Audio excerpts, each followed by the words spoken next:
in the Torah, Rosh Hashanah is not even called Rosh Hashanah. Rosh Hashanah, the holiday coming up, which means the new year, it's not called Rosh Hashanah in the Torah. The Torah doesn't even tell us in the written Torah, it doesn't even say it's the new year in the first place. I would have no idea.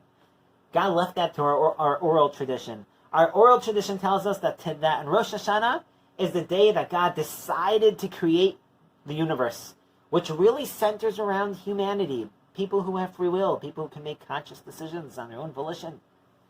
Humanity is the center of God's will of creation. And Rosh Hashanah is the day that God decided to make the world. Now, if we think about it, Adon Olam tells us, in the song of Adon Olam, we say, Kadmon l'chol davar shenivra. God came before everything in creation. God was first. So it's kind of hard to imagine. We have to take all of the universe that we know, all this physical existence, which is all we know of, and think that there's something that's beyond that, which we really can't even imagine because we've never seen it.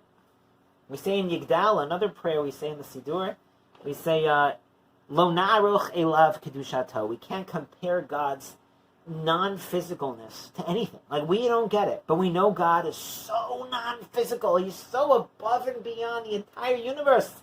He made the universe. He's something totally different, something totally spiritual, something totally non-physical. And yet this non-physical being decided to create the world. Why? Why would God decide to make the universe? God is perfect. He's timeless. He's the ultimate perfection.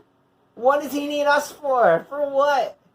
So if you think about it, my daughter, when she is keeping herself entertained, she'll play with this dollhouse. She'll take some people.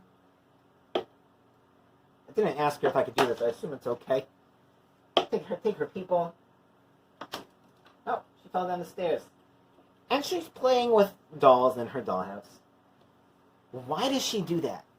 Well, it's for her own entertainment. It's for her fun. It's for her own imaginative play. It's for her needs. My daughter plays with the dollhouse for her needs.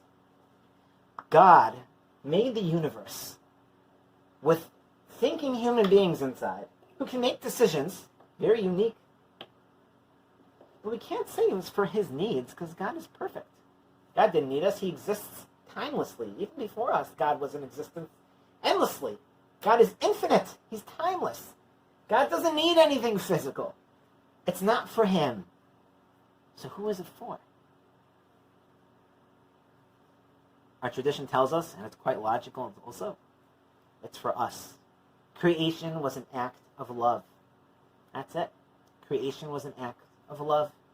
God made the world for love because he loves us. He loves humanity. All of humanity, God loved and made the universe for us, not for him. That's why in Rosh Hashanah, we try to bring ourselves to a place where we are doing the most we can to access the most good that we can.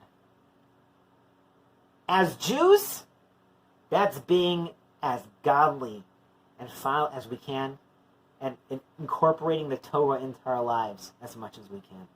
And that is part of the focus of the High Holiday season. Thanks for joining the Shofar Minute.